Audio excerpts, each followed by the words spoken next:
At the wedding I paid for with every cent of my retirement savings, my son Jaden shoved me into the kitchen. "This is your place," he said, leaving me alone with a pile of dirty dishes. They celebrated joyfully on my dime, yet treated me like I was invisible.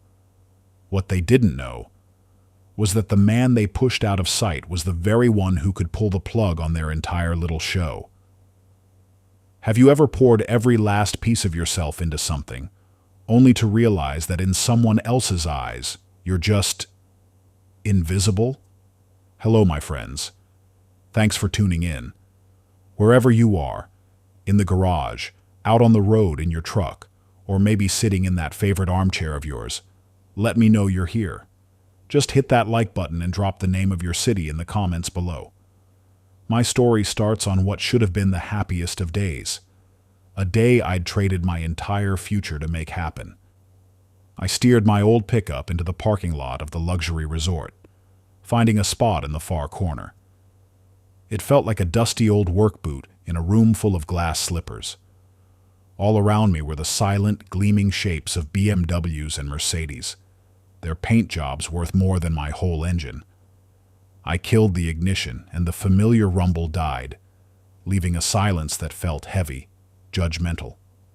For a moment, a voice in my head whispered that I didn't belong here. But then I looked down at my suit. It wasn't some expensive brand, but it was the finest suit I'd ever owned, and I'd ironed it myself twice this morning until the creases were sharp enough to cut glass. My leather shoes, though worn, were polished to a mirror shine. I hadn't come here today as Jaden the mechanic. I'd come as the father of the groom, the man whose savings account was now a hollowed-out shell, all to make this perfect day a reality. That thought, that quiet flicker of pride, was enough. I pushed the door open, squared my shoulders, and walked out into the manicured world with my head held high. The main lobby was something else. It was designed to make a man like me feel small, and it was doing a damn good job of it. The marble floors gleamed under the light of crystal chandeliers the size of my truck's front end. And the air.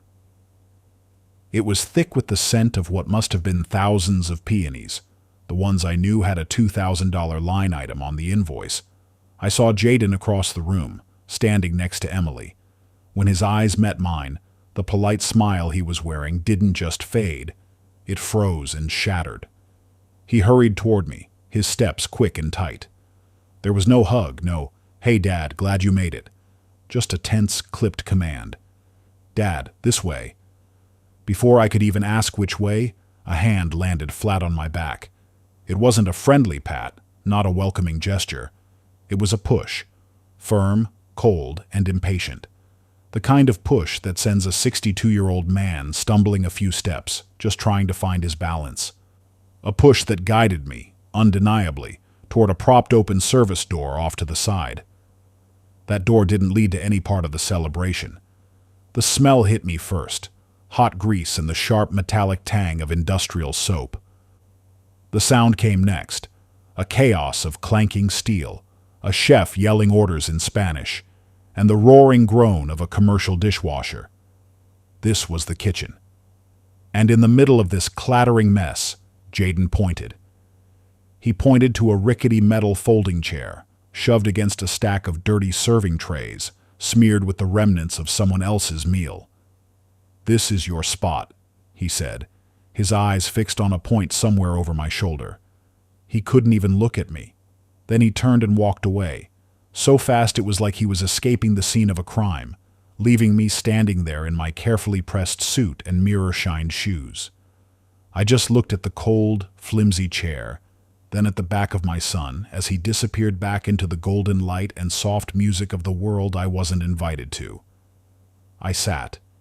The cold from the metal seeped right through my suit jacket, a damp chill that had nothing to do with the temperature. Through the crack in the door, I had a perfect framed view of the reception hall. I could see the guests laughing, their champagne glasses catching the light. I saw Emily, a vision in her white dress, moving through the crowd. And for a split second, our eyes met. She saw me.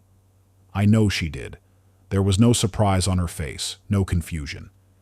Instead, her lips curled into the slightest of smiles. It was a calm, almost satisfied expression, before she turned away to raise her glass to a guest. That smile hurt more than the shove from my own son. It was a silent confirmation. This wasn't a mistake. This was a plan. My place, here in the noise and the grime, had been carefully chosen for me, not by strangers, but by the two people I had given everything for.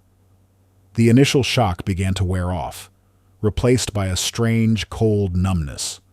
I sat up straight on that uncomfortable chair, a pointless act of defiance only I would ever know about, trying to hold on to the last shred of my dignity. I could hear the MC's cheerful voice echoing through the walls, muffled by the kitchen's din. He was introducing the family. I heard Emily's parents' names announced to a warm round of applause. Then he moved on to the groom. And now, please welcome Jaden Ross, son of... The MC paused for just a second. I held my breath, my heart hammering against my ribs. But the name Jaden never came. The silence where my name should have been was louder than any noise in that kitchen. It was a gaping hole in the story. In their perfect world, the father who paid for it all, the man who had traded his retirement for those peonies and that marble floor, simply didn't exist. I just sat there, in that kingdom of hired help, and I listened. I listened to the crystal glasses clinking together as they made a toast. I listened to the smooth, easy notes of the live jazz band. In my head, I did the math. The band was $5,000. I knew that because I remember the feeling in my gut as I signed the check, an amount that equaled 3 months of my pension. I thought about the steak dinner, $150 a plate for 200 guests. The numbers just danced in my head, each one a piece of the retirement fund that my Martha and I had spent a lifetime building. Each digit was a memory of a long night at the plant, my hands permanently stained with grease, my back aching in a way that never fully went away. I had traded years of that hard labor for these sounds of luxury, sounds that I was only allowed to hear through a half-closed door while sitting next to another man's garbage. A young waitress, a kid really, with kind eyes, must have taken pity on the old man in a suit sitting alone in the middle of her workspace. She walked over and quietly pressed a wedding program into my hand. I thought you should have one of these, sir," she whispered, then vanished back into the chaos. I gave a small nod I don't think she even saw. The paper was thick and expensive, with the clean, hopeful smell of fresh ink. The lettering was raised and embossed in gold script. I angled it toward the dull yellow light of the kitchen, my hands shaking just a little. I found the section, the families of the bride and groom. The names of Emily's parents, Dr. and Mrs. William Thatcher, were printed in elegant, confident letters. And below them, where my name, Jaden Ross, was supposed to be, there was just a vast, empty white space. They hadn't just hidden me. They had erased me from the official history of the day itself. The father who had raised the groom from a boy didn't even warrant a line of ink. I lifted my eyes from the page and peered through the crack in the door again, only to see a sight that hurt more than the empty space on the paper. I saw Emily's mother. She was gently, lovingly, dabbing at a tiny smudge of cake on Jaden's mouth with a silk napkin. It was the kind of intimate, caring gesture that my Martha, if she were still alive, would have done without a second thought. Then Emily's father slung a proud arm around my son's shoulders, laughing as he introduced him to some important-looking man. I could read his lips clear as day. "This is Jaden," he boomed, "the son I never had." And Jaden just stood there, smiling, soaking it all in. He looked so comfortable, so natural. He had slipped into his new family as easily as he'd slipped into his expensive tuxedo. A family with status, with doctors and money. And in that new family, there was clearly no room for an old mechanic from a working-class neighborhood. The soft jazz music drifted through the door, and my mind drifted with it. back 10 years. Jaden's 16th birthday. He wanted a car more than anything in the world. I couldn't afford much, but I took on every weekend overtime shift for 6 months straight. I remember those shifts, how my back would scream in protest, and my eyes would burn from exhaustion, all to save up enough to buy him a used 10-year-old Ford Mustang. But the look on his face when I handed him the keys, it was like handing him the whole world. It just lit up from the inside out. "Thanks, Dad. You're the best," he'd yelled, wrapping his arms around me. Now that same best dad was sitting in a kitchen, hidden away by that very same boy like some shameful secret. The brutal contrast of it felt like a physical blow, a knife twisting in a wound that had just been torn open in my chest. You know, fathers from my generation, we aren't always good with words of love. We show it. We show it in the overtime hours, in the calloused hands, in making sure our kids have a better shot at things than we did. Do you ever look back at the sacrifices you made and wonder if your kids ever truly understood the story behind the things they received? Let me know what you think in the comments. Then, Jaden walked up to the stage to give his speech. My heart gave a little squeeze, a final, stupid flicker of hope that maybe, just maybe, he'd say my name. He took the microphone. He thanked Emily's wonderful family for welcoming him with open arms. He thanked his friends for traveling from all over the country. He looked out over the crowd, his gaze sweeping across the room, right past the kitchen door where I sat. His eyes passed over me as if I were a ghost, as if the space I occupied was nothing but empty air. "Standing here today," he said, his voice thick with emotion, "I feel like I finally have a home, a truly complete family." Every single word was like a shovelful of cold dirt landing on the coffin of what we once were. The speech was over, and so was my hope.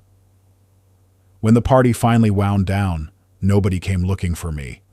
I simply stood up, my joints stiff from the cold metal chair, and walked past the staff who were now clattering through the cleanup. I pushed open the same back door I'd been shoved through hours earlier and stepped out into the night. The cool September air was a welcome shock, clean and sharp, washing the smell of hot grease from my lungs. I walked the long walk across the parking lot, my polished shoes crunching softly on the asphalt, past the silent, expensive cars that sat like sleeping beasts, and climbed into my old pickup. The drive home was the quietest trip I have ever taken. The radio was off. Every turn, every street lamp I passed was achingly familiar, yet it all felt like a foreign landscape. The comforting rumble of my Ford's engine, a sound I knew better than my own heartbeat, now sounded distant and strange. When I finally turned the key in my own front door and stepped inside the house I'd lived in for 40 years, the silence that greeted me was absolute. It was not a peaceful quiet, but a heavy, hollow one. Every object, every photograph on the wall seemed to be holding its breath. The firestorm of anger, pain, and humiliation from the wedding had burned itself out, leaving nothing behind but a cold, vast, and empty space. I didn't go upstairs. I couldn't imagine lying in the bed I had once shared with Martha, not with this coldness inside me. Instead, I walked straight through the dark house and out to the garage. This has always been my sanctuary. The moment I opened the door, the familiar sense of motor oil, metal, and old wood wrapped around me like a blanket. I flicked on the single overhead bulb, and its weak yellow light spilled over my workbench. It was a mess of half-finished projects and scattered tools, a physical representation of the chaos I felt. I stood there for a long time, just breathing it in. Then, slowly, methodically, I began to work. I picked up a 9/16-inch wrench, the one I'd used to tighten the training wheels on Jaden's first bicycle. I wiped it clean with an old rag until the steel shone, feeling the worn, familiar weight in my palm, and hung it back in its precise spot on the pegboard. I did the same with each screwdriver, each socket. I wasn't thinking about Jaden or Emily. My mind was quiet, focused only on the task. For every tool I cleaned and put away, a small piece of the world clicked back into order. I was building a fortress of control in the one place I had left. When the last tool was in its place and the workbench was clear, I pulled over my stool and sat. Taking a deep breath, I took out my phone. It was time. No more emotion. This was work. I tapped the icon for my banking app, my movements deliberate. My heart wasn't racing. My hands weren't shaking. I scrolled through the recent transactions with the same methodical focus I'd used to read an engine schematic. And then I found them. The evidence, clear as day. Charges from 2 days ago, while I was busy running the last errands for their perfect day. An $800 charge from the Starlight Lounge, a rooftop bar I knew was famous for its $100 cocktails. Then another one, for $1,200, from a place called Blissful Spa. The line item read, "Diamond Bridal Package for 5." 5 people, Emily and her bridesmaids, no doubt. The betrayal was no longer a vague, painful feeling. It was an itemized receipt. I didn't hesitate. I'd seen everything I needed to see. My sacrifice hadn't been a gift. It had been an entitlement. An open line of credit they felt free to abuse. I wasn't angry anymore. It was something colder, something heavier. It was the simple, hard confirmation that I had been reduced to nothing more than a wallet. My thumb moved across the screen, finding the number for the travel agency that had booked their 5-star honeymoon in Hawaii. It was still early there. I pressed the call button and listened to it ring. A cheerful woman's voice answered. I cleared my throat, and when I spoke, my own voice was so calm and steady it almost startled me. "Hello," I said, the words even and measured. "My name is Jaden Ross. I'm calling to cancel a reservation. The confirmation number is 7245BX9. She asked if there was a problem. "No," I said simply. "No problem at all." It was the first step, the first brick pulled from a wall of lies I had unknowingly paid for. I didn't sleep that night. I sat in the garage, at my clean workbench, as the hours ticked by. I made one call after another. I called the limousine company and, with the same polite tone, canceled the luxury sedan that was scheduled to take them to the airport in the morning. I called the caterer to settle the final bill, informing them that any additional charges would be declined. I called the jazz band's agent to stop the final wire transfer. With every call, I was courteous. I was clear. I offered no emotional explanations. They weren't owed one. I was simply exercising the rights of the person whose name was on the credit card. As the first pale rays of dawn filtered through the grimy garage window, I felt a deep, bone-weary exhaustion, but also a profound sense of clarity. For the first time in what felt like a lifetime, the road ahead was perfectly, completely clear. After the last call, I reached for a small notepad, the yellow-jacketed kind I used to carry in my breast pocket at the plant. Its cover was softened with age, a few faint grease smudges dotting the edges. I flipped to a clean page. I didn't write down my feelings. I'm not that kind of man. I started a new list, a to-do list. My lettering, as always, was in neat, easy-to-read block capitals. The first line, "Call bank, report credit card stolen." The second, "Contact Tuxedo Rental, stop final payment." I added a third, "Change the locks." I set the pen down. The storm inside me was over. I was no longer a grieving victim adrift in a sea of pain. I was a mechanic, and I was simply beginning the methodical work of dismantling a broken machine. That morning, after a long night spent in the quiet company of my tools, I didn't make coffee at home. The thought of standing in the kitchen Martha and I had shared, a space now haunted by ghosts of a life that was no longer mine, was unbearable. Instead, I got in my truck and drove to Rosie's Diner, an old-school place on the industrial side of town where the coffee is strong, the grease is hot, and nobody puts on any airs. The moment I walked in, the familiar smells of burnt coffee and sizzling bacon wrapped around me. It was the smell of every workday morning for the last 40 years.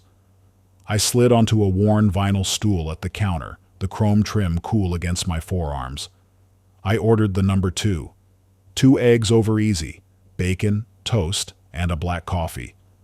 This was the first meal I'd had in months where I wasn't mentally calculating the cost, not thinking about how every dollar saved was another dollar for the wedding.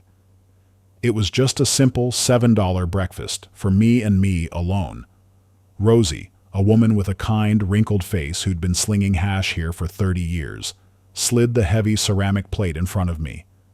"You look like you've been through it, Jaden," she said, her voice raspy from a lifetime of shouting orders. I just managed a small nod. "It was a long night, Rosie." I was halfway through my first piece of toast when my old phone started to vibrate, its harsh buzzing sound rattling against the hard laminate countertop. It sounded out of place in the warm cacophony of the diner, a jarring interruption to the clatter of plates and the low hum of conversation. A text message. I knew, with a certainty that settled deep in my bones, who it was from, but I felt no urgency. I slowly finished chewing the piece of toast, took a deliberate sip of hot black coffee, and stared at the phone as it continued its frantic dance. In that small moment, the simple act of delaying a response felt like a profound reclamation of power. For years, a call or text from him had been a summons, a demand for my immediate attention, my help, my wallet. Not anymore. I was the one who decided when this conversation would begin, and I decided it could wait until my coffee was gone. It was a small thing, I know, but it felt like the first breath of clean air after being underwater for a very long time. Finally, when the last drop of coffee was gone, I picked up the phone. The screen lit up, cold and blue in the warm diner light. The words from Jaden were stark and angry. "What the hell are you doing? Are you really going to ruin everything over a stupid seat? It's so childish." I read the message once, then twice. A stupid seat. Those 3 words managed to encapsulate the entire soul-crushing experience. He saw none of it. Not the calculated shove, not the humiliation of the kitchen, not the deliberate erasure of my name from his life. He saw only my reaction, not his own cruelty. In his version of the story, my supposed pettiness was the crime, not his heartless betrayal. Any lingering doubt I might have had about the decisions I'd made in the garage vanished in that instant. I didn't type a reply. There was nothing to say. I just placed the phone face down on the counter and caught Rosie's eye, holding up my empty mug. She nodded and came over with the pot. A few minutes later, as I was starting on my second cup, the phone buzzed again. This time, the message was from Emily. Her words were more sophisticated, more polished in their venom. "You should be ashamed of yourself, Jaden. Your pettiness is deeply hurting your son. He was looking forward to this honeymoon more than anything." It was masterful, really. She had effortlessly cast me as the villain and my son, the one who had hidden me away like a stray dog, as the innocent victim. She painted a perfect picture of a bitter old man, jealous of their happiness, spitefully tearing it all down. They were a matched set, my son and his new wife, working in perfect harmony to warp reality into a story that suited them. But instead of making me feel ashamed or guilty, their messages were like mortar, filling in every crack and crevice in the foundation of my resolve, hardening it into something unbreakable. I didn't feel anger anymore. As I stared at their words on the screen, what I felt was a profound and bottomless detachment. It was like reading messages from complete strangers, people from another universe who operated under a different set of moral laws. They were speaking a language of pure selfishness and entitlement that I no longer understood, and frankly, had no interest in learning. I knew I would not argue with them. No explanation, no defense, no appeal to our shared history could ever penetrate the wall of their self-interest. So, I did the only logical thing left to do. I opened Jaden's message, held my thumb down on the screen, and selected Delete. I did the same for Emily's, Then, with the empty message threads staring back at me, I pulled up my phone's keypad and called my bank. When a representative answered, my voice was perfectly calm. "Hello," I said. "I need to report some fraudulent charges on my credit card." After deleting their messages, I drove back to the house. It was quieter than I'd ever known it to be. It was a strange, heavy silence, the kind that absorbs all sound, where every object in every room seems to be holding its breath. I walked through the living room, past Martha's armchair, still draped in a protective cloth just as she'd left it. My gaze drifted to the photos lining the hallway wall, a gallery of a life I thought was mine. There was Jaden in his Little League uniform, grinning with a gap in his teeth. There he was again on his graduation day, cap and gown, his arm around me. The smiles in those pictures felt like a lie now, like looking at actors in a play after you've learned the ending, a story I was no longer a part of. And I realized that the emptiness I felt wasn't just sadness. It was the unnerving feeling of standing on shifting ground. My own memories had been tainted, turned into weapons against me. I needed something solid, something real and undeniable to hold on to, not just these fracturing ghosts of the past. I went into my small office, a room I rarely used for anything more than storing paperwork and tax returns from years gone by. I sat down at the old oak desk, its surface cool and solid under my hands, and pulled open the metal filing cabinet. The drawer groaned on its runners, a sound of protest from disuse. I began to flip through the folders, my fingers brushing past the familiar, neatly labeled tabs. Home insurance, property tax, vehicle titles. This was the architecture of my life, organized and accounted for in beige manila folders. I wasn't searching in a panic. My movements were slow and methodical, the way a mechanic searches for exactly the right tool for a specific job. My hands knew what they were looking for before my mind did. And finally, near the back, I found it. A folder thicker than the others, labeled with my own block printing, Jaden's Wedding. I lifted the folder onto the desk and opened it. Inside was a thick stack of invoices, contracts, and statements, a paper trail of my devotion. I sifted through them one by one. The bill for the band, the invoice for the flowers, the contract for the photographer. Then, at the very bottom, I saw it. The carbon copy of the personal check I had written to the resort. The number written on the line, large and clear in black ink, was enough to buy a brand new pickup truck. And below that figure was my signature, Jaden Ross, the very name that had been scrubbed from the wedding program as if it never existed. I just stared at it, this thin, flimsy piece of paper. This wasn't a vague story about hurt feelings anymore. This was a fact. It was tangible, irrefutable proof of my contribution, written in my own hand, and of the betrayal I'd received in return. I took out my phone. I slid the check to the center of the oak desk, where the afternoon light from the window fell across it. I took a clear picture, angling the phone carefully so that the amount, the payee, and my signature were perfectly legible, while my thumb covered the bank account number at the bottom.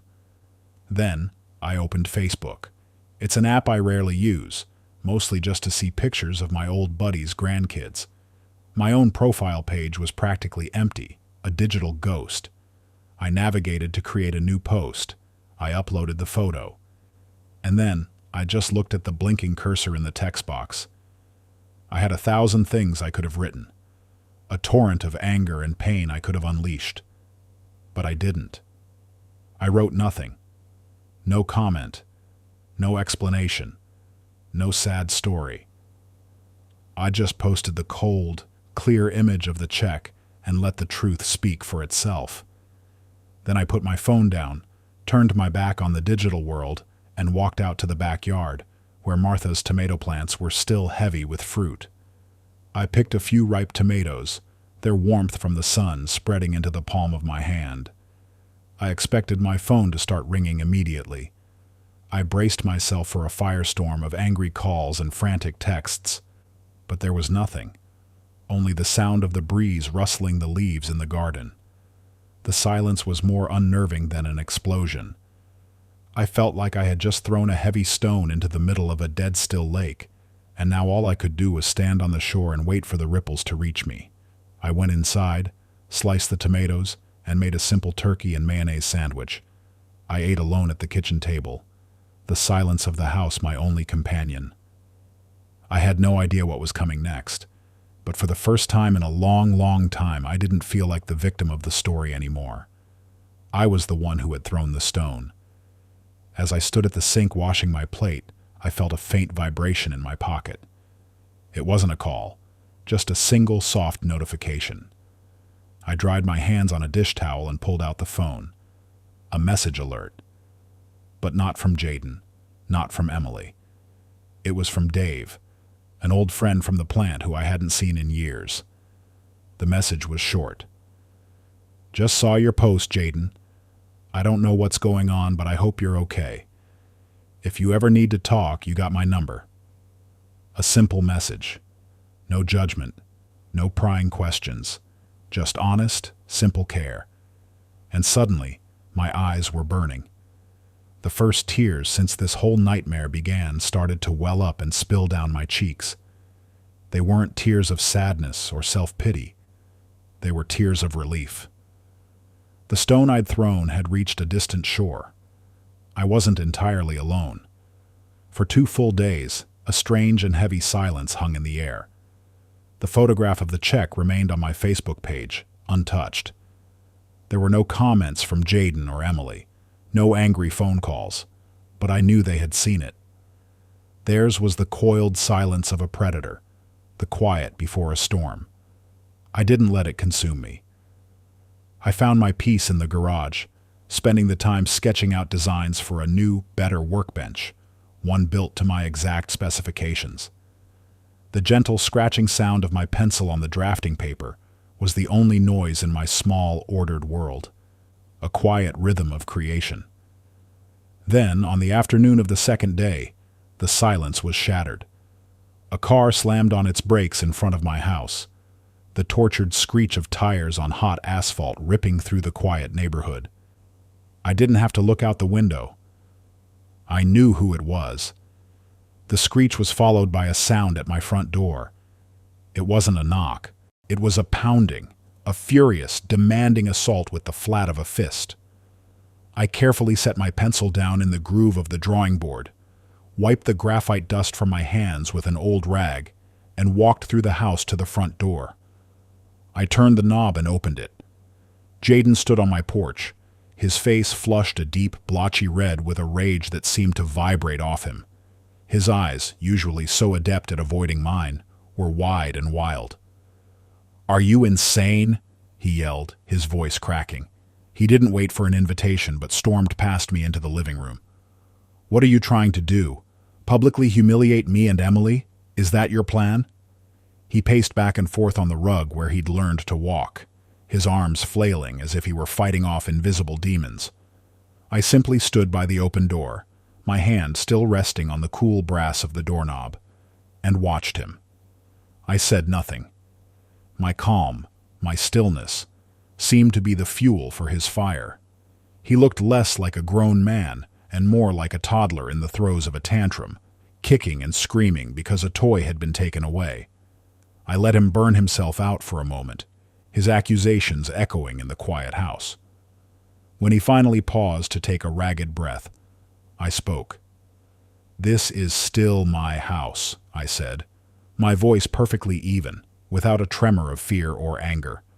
I gestured with my free hand toward the door he had just stormed through. "And you will not stand in it and scream. Please leave." That sentence, delivered with such quiet finality, was the spark that ignited the explosion. He stopped his pacing and whipped his head around to face me, his face contorted. "Your house?" he roared, spitting the words. "Who do you think you are?" He lunged toward me. For a split second, I thought he was just going to yell some more. He didn't. He did something I could never have imagined, not in a million years. He grabbed my upper arm, his fingers digging into the soft flesh above my bicep.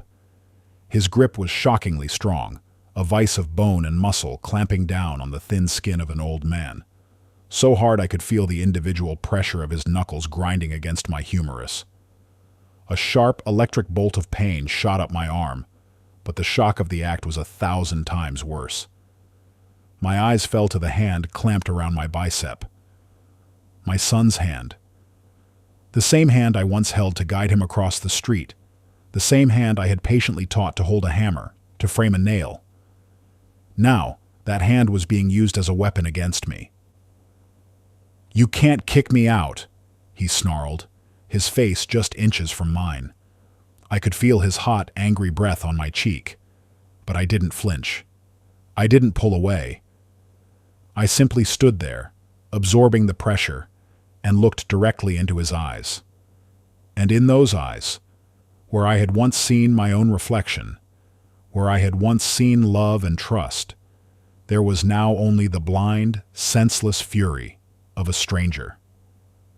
I don't know how long we stood there, frozen in that terrible tableau. It could have been 3 seconds or a full minute. Time seemed to stop. I didn't say another word. I just held his gaze. Maybe it was my silence, my absolute refusal to fight back, that finally pierced the thick wall of his rage. Or maybe, just maybe, a part of him finally recognized the ugliness of what he was doing. I saw a flicker of something in his eyes. The fury faltered, replaced by a wave of confusion. The crushing pressure on my arm slowly began to release. He took one step back, then another, his face shifting from rage to a kind of dawning, horrified bewilderment. He stared at me for a second longer, then turned and fled, not walking but stumbling out the door, slamming it so hard behind him that a picture rattled on the wall. Later that night, I stood in front of the bathroom mirror under the harsh glare of the vanity lights. I slowly unbuttoned my shirt and let it hang open. There, on my upper arm, where his fingers had dug in, a massive bruise was blooming. It was a dark, ugly masterpiece of purple and deep blue at the center, its edges bleeding out into sickly shades of yellow and green. I stared at my reflection, at this mark on my skin. This was no longer the invisible ache of a broken heart or the quiet sting of humiliation. This was physical proof. This was the final tangible legacy left to me by the boy I had raised. And in that moment, looking at the undeniable evidence of his violence branded on my own flesh, I knew, with a certainty that was both devastating and liberating, that it was truly over. Every bond, every obligation, every memory, all of it was finally, completely, and irrevocably finished. After Jaden left, leaving behind a ringing silence and the darkening map of his anger on my arm, I was overcome by a strange and powerful urge. It was a desperate need to clean something, to organize, to put things in order. It's the way men like me have always dealt with chaos. When the world outside your control is falling apart, you create order in the small world you can command. I bypassed the living room, still feeling the phantom energy of the argument. I ignored the kitchen. I went straight to the pull-down cord for the attic. I hadn't been up there in years. As I pulled the creaking stairs down, the air that descended was thick and heavy, rich with the smell of old pine, dust, and time itself. The only light came from a single, small, circular window at the far end, cutting a bright shaft through the gloom where golden dust motes danced and swirled. In this quiet, forgotten space, I felt I could finally begin to sort not just the old belongings, but the shattered pieces of my own mind. In the farthest corner, tucked under the eaves, sat a small wooden chest that had belonged to Martha. It was never locked, but to me it was always sacrosanct. It was her world, filled with her memories and keepsakes. In all the years since she'd been gone, I had never once opened it. To do so would have felt like reading her private diary, a violation of the trust we'd shared. But today was different.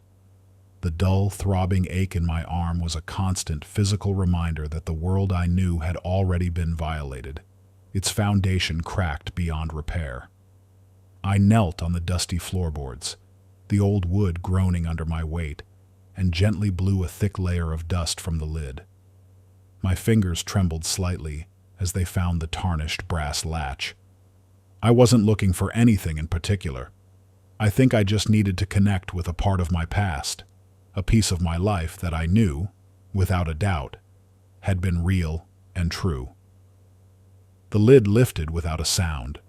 The faint, sweet scent of dried lavender, a smell I'd almost forgotten, rose up to meet me. It was Martha's scent. On top lay a few velvet-bound photo albums and a stack of her old paperbacks. Beneath them, I found a bundle of letters, neatly tied with a faded blue silk ribbon. And tucked just under the ribbon, separate from the others, was a single envelope. It was a different color, a brittle yellowed parchment that looked far older than the rest. I carefully slipped it out. Martha's handwriting on the front was rushed and jagged, nothing like her usual elegant script. My heart began to beat in a strange, erratic rhythm. I had the distinct feeling that I was about to excavate something that had been deliberately buried, a secret kept not from malice, but from a place of deep and painful love. My hands were unsteady as I opened the unsealed flap. The paper inside was thin, almost translucent with age. "My dearest Jaden," it began, "if you are reading this, it means I have passed on without ever finding the courage to tell you the truth. Please, forgive my cowardice. Jaden, he is not your biological son." I had to read that sentence 3 times. The words seemed to swim on the page, refusing to assemble into a coherent thought. Each one was a small hammer blow against my skull, shattering the world I had known into a million pieces. She went on to explain that Jaden was the result of a mistake she'd made long before she ever met me. That the birth mother, a desperate young girl, had abandoned him at the hospital. And Martha, my Martha, with her boundless, beautiful heart, had decided to adopt him, hiding the truth from me because she was terrified that if I knew, I wouldn't want her. The shock was so absolute it left no room for anger. There was only a cold, vast, and silent void. Tucked inside Martha's letter was another piece of paper, folded into a small, tight square. It was more worn, more crumpled. The handwriting was a desperate, almost illegible scrawl. "To whoever finds this," it began. It was the note from Jaden's birth mother, left with him at the hospital. She wrote of having nothing, of being unable to give him a life. She begged for someone to show him mercy. I held the 2 letters, one in each hand, the elegant, loving script of my wife and the frantic, desperate plea of a total stranger. 2 women, 2 secrets, a silent conspiracy of love and fear that had unknowingly shaped the entire course of my life. The boy I had taught to throw a baseball, the boy whose future I had just paid for, was born of one woman's despair and raised on another woman's silence. I sat there on the cold attic floor until the single beam of sunlight faded and the room was filled with shadows. The bruise on my arm was still there, a dark stain on my skin, but now it meant something entirely different. The hand that had gripped me, that had inflicted this wound, did not belong to my son. It belonged to a stranger. 30 years of sacrifice, of responsibility, of love, all of it built on a foundation that wasn't real. The biological tie, that invisible, unbreakable chain that had bound me to him through everything, had just been shattered. And I felt no anger. I felt no sadness. I felt, strangely, profoundly, light. The immense weight of fatherhood, a burden I had carried with pride my entire adult life, was suddenly, inexplicably, lifted from my shoulders. I was free. The next morning I woke before the sun. But something was different. The oppressive weight that had been sitting on the house, on my chest for days, seemed to have lifted. The air itself felt lighter, easier to breathe. I went downstairs and brewed a pot of coffee, the rich, familiar aroma filling the kitchen. As I took the first sip from my favorite ceramic mug, I realized the taste was different too. It was cleaner, sharper. In that quiet pre-dawn moment, I understood why. I was no longer tasting it as Jaden's father, a man defined by a role, by a constant low-level anxiety about providing for someone else. I was just Jaden Ross, a 62-year-old man with worn-out hands, a broken heart, and a future that was a complete and utter blank slate. And for the first time in over 30 years, the first thought that entered my head was not about what I needed to do for someone else. It was, quite simply, what am I going to do for myself today? The answer came to me as naturally as breathing. After my coffee, I grabbed the keys to my truck. I didn't drive to the bank or the grocery store. I drove to Home Depot. To a man like me, that place is a kind of church. The scent of fresh-cut lumber and possibility hits you the moment you walk through the automatic doors. I bypassed the plumbing and electrical aisles and went straight to the lumber section. For years, I'd wanted to build a proper, heavy-duty workbench in my garage, a real centerpiece, not the rickety old table I'd been using. But there was always something else, something more important that the money needed to go to. A tuition payment, a car repair, a wedding. Today, there were no other priorities. I ran my calloused fingers over the thick, heavy planks of solid oak, feeling the honest grain of the wood. I chose the straightest boards, the ones with the most character. Every item I placed in my cart, the wood, the galvanized steel bolts, a new set of drill bits, was more than just material. It was a declaration, a statement that I could still build. But this time, I was finally building for me. On the drive home, the bed of my truck loaded down with the promise of my new project, I did something I hadn't done in a very long time. I scrolled through my contacts and called my old friend, Bill, from the plant. He picked up on the second ring, his voice as gravelly as I remembered. Jaden. Well, I'll be damned. Long time, old friend. We both laughed. I didn't tell him about the wedding. I didn't mention Jaden. That was a story for another day, or maybe for never. I just asked him if he'd been out fishing lately. We talked about nothing and everything. The trouble with new cars, the way our backs ache when the weather turns, the good old days at the plant. It wasn't a deep conversation, but it was priceless. It reminded me that I existed before I was a father. I was a man with friends, with stories, with a life that was entirely my own. That short call with Bill probably did me more good than any medicine could. It made me realize how sometimes we get so wrapped up in our family roles that we let the friendships that carried us through thick and thin just drift away. Is there an old friend you haven't spoken to in a while? Maybe this is a sign. Maybe it's time to pick up the phone and just ask that simple question, "Hey, how you been?" When I got home and started unloading the lumber, I walked past Jaden's old room. The door was ajar. I paused at the threshold and looked in. The walls were still covered with faded posters of baseball teams he'd long since forgotten. A few dusty sports trophies sat on a shelf. But as I looked at it all, I felt a strange and complete disconnect. I wasn't looking at my son's room anymore. I was looking at the bedroom of a stranger I used to know. These relics, these memories, they didn't belong to me. They were props from a story that was never real to begin with. A cold but clean feeling washed over me. I no longer belonged in this house, and this house no longer belonged to me. The next morning, I called a local real estate agency. A young, energetic woman named Sarah came by that afternoon. She was professional and kind as she walked through the rooms, making notes on a clipboard. She asked me why I was selling. I kept my answer simple. "It's too big for one person," I said. She gave me a sympathetic nod, probably assuming I was just another lonely widower rattling around in an empty nest. She had no idea that in that moment I felt less lonely than I had in years. Before she left, she asked if I wanted her to put the "for sale" sign in the front lawn now. I looked out the window.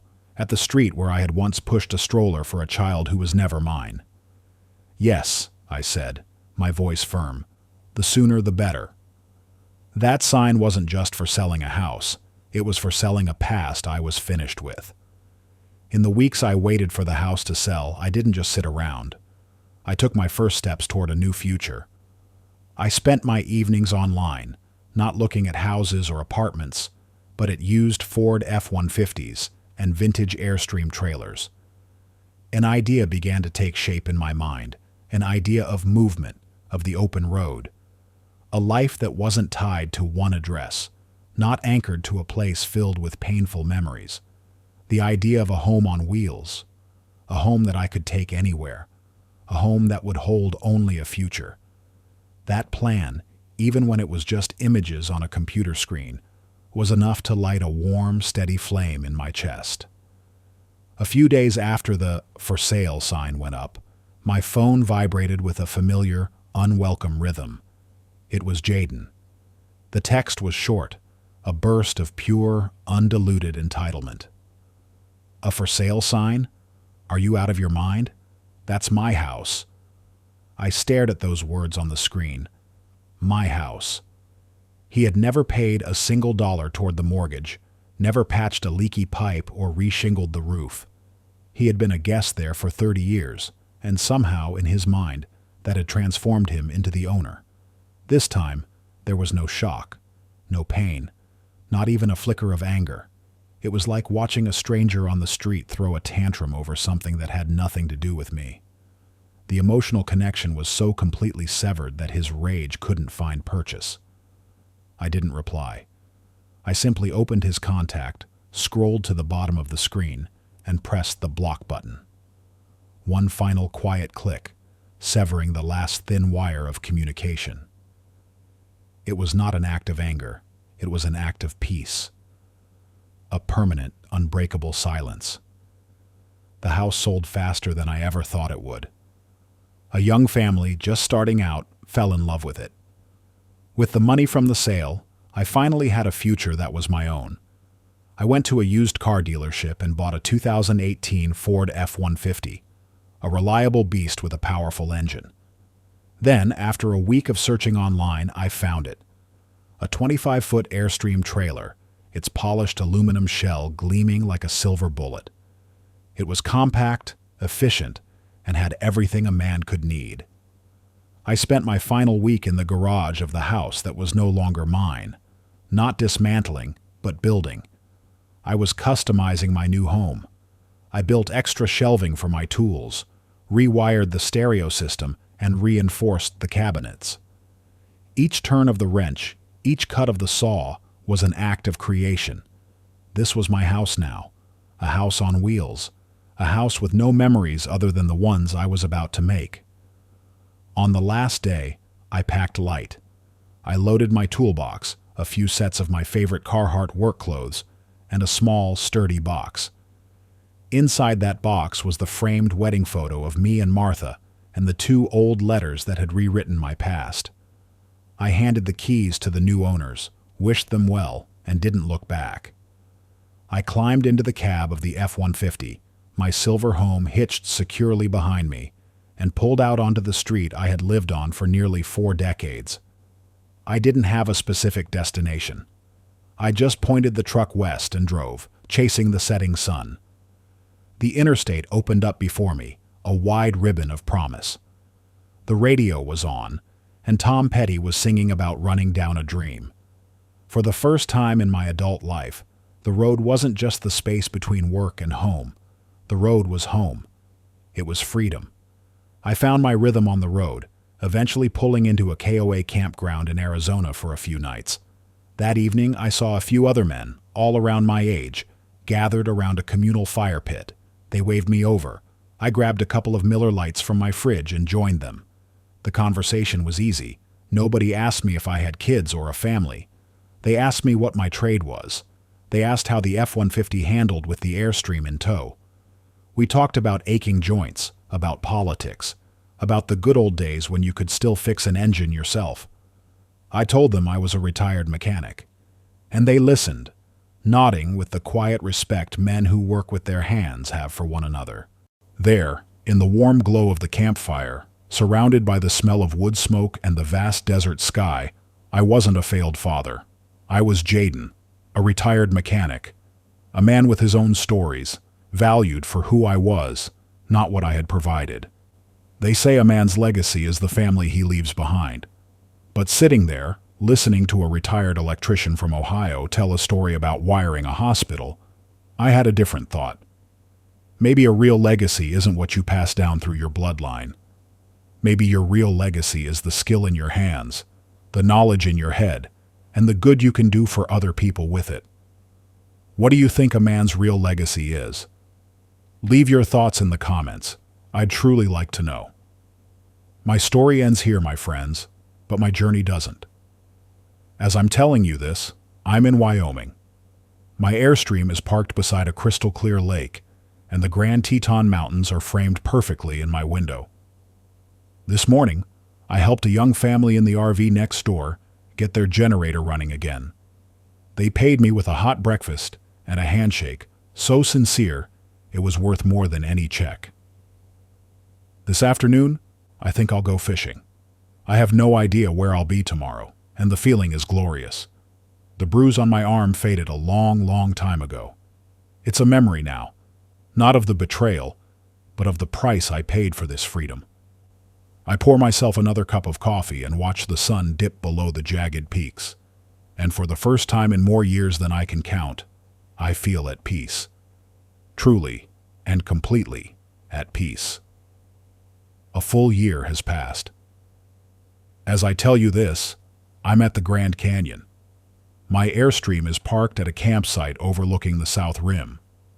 This morning, I sat in my favorite folding chair, a hot mug of coffee in my hands, and watched the sunrise paint the canyon walls in shades of orange, purple, and gold. A year ago, a sight this vast might have made me feel small, insignificant. But today, it gives me a sense of perspective, of permanence.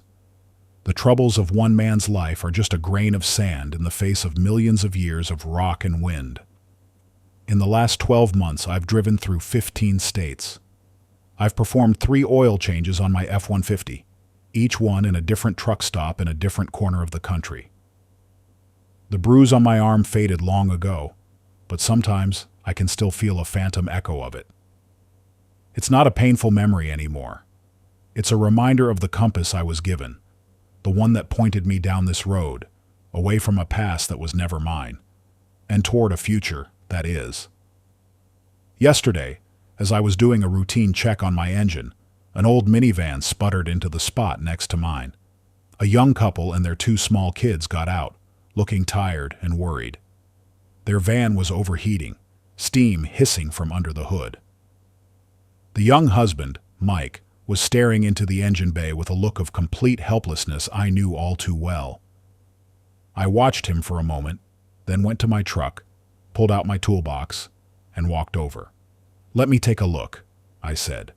For the next hour we worked together. I showed him what to look for, and sure enough, we found the problem. A loose radiator hose clamp, simple as that. When the engine turned over and purred back to life, the look of pure, unadulterated relief on Mike's face was thanks enough. His wife brought over a plate of sandwiches, and we sat and talked while their kids chased lizards in the dirt. I saw myself in that young man's eyes, the weight of the world on his shoulders, the quiet determination to provide, to keep his family safe on their journey. After they drove off, waving and smiling, I sat by myself for a long time, just thinking about that word, family. In the small safe box inside my trailer, I still keep the 2 letters. I don't read them anymore, but they're there. I no longer feel any anger toward Martha. She did what she thought was right, misguided as it was to hold a family together. And I no longer think about Jaden at all. He is simply a character in a book I finished reading a long time ago. That chance encounter with Mike and his family made me realize something important. Family isn't just about blood. It's about respect. It's about showing up for each other. It's about a stranger handing you a sandwich because you helped them, no questions asked. In its own way, that's a kind of family too, even if it only lasts for an afternoon. It's a connection based on mutual need and simple human decency. And right now, that feels more real to me than anything else. That evening, I built a small fire and sat watching the flames dance, staring at my own calloused hands in the flickering light. For 30 years, these hands had worked tirelessly to build a legacy for a name, for Ross, to pass down to a son. But that legacy, the one I had sacrificed everything for, had turned out to be an illusion. Looking at my hands now, I understood. My real legacy wasn't a name on a birth certificate. It was right here, in the palms of my hands. It was in the knowledge they held, the ability to diagnose a faulty engine by sound alone, the muscle memory of 1,000 different repairs. It was in the patience to fix something that was broken, instead of just throwing it away. My legacy was the help I gave to Mike's family, the stories I shared with the old-timers around that campfire in Arizona. It is a legacy of action, not of bloodline, a mechanic's legacy. I went inside the Airstream and took out the wedding photograph of me and Martha. It's the only picture from my past that I brought with me.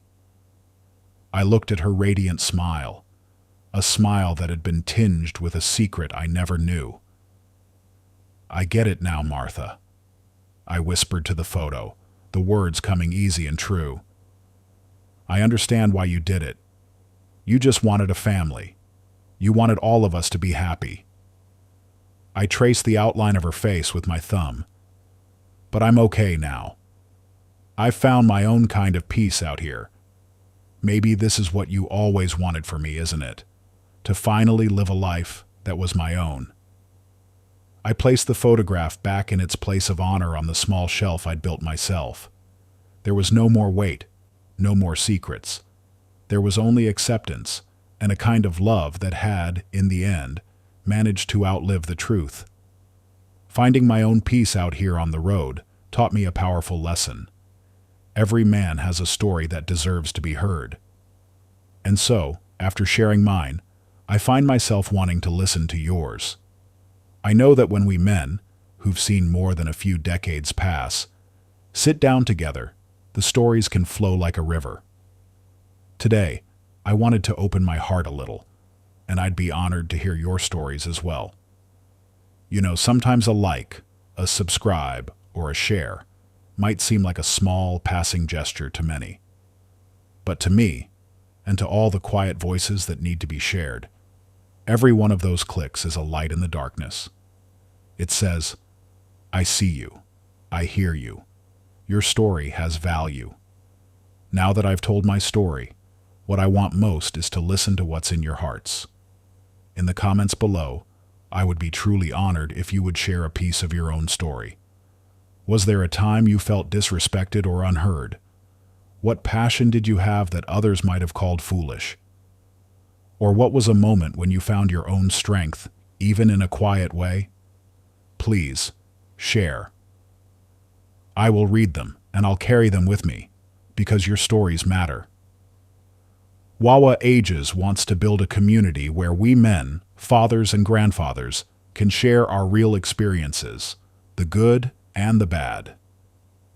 If you don't have something heavy to share today, then share a small joy. What made you smile today? If you're watching this on a television, don't hesitate to pick up your phone and find my channel, WAWA Ages. Let's build this place together, a community where no man has to feel like his life, his struggles, and his victories are invisible. Thank you for sitting with me. It means more than you know.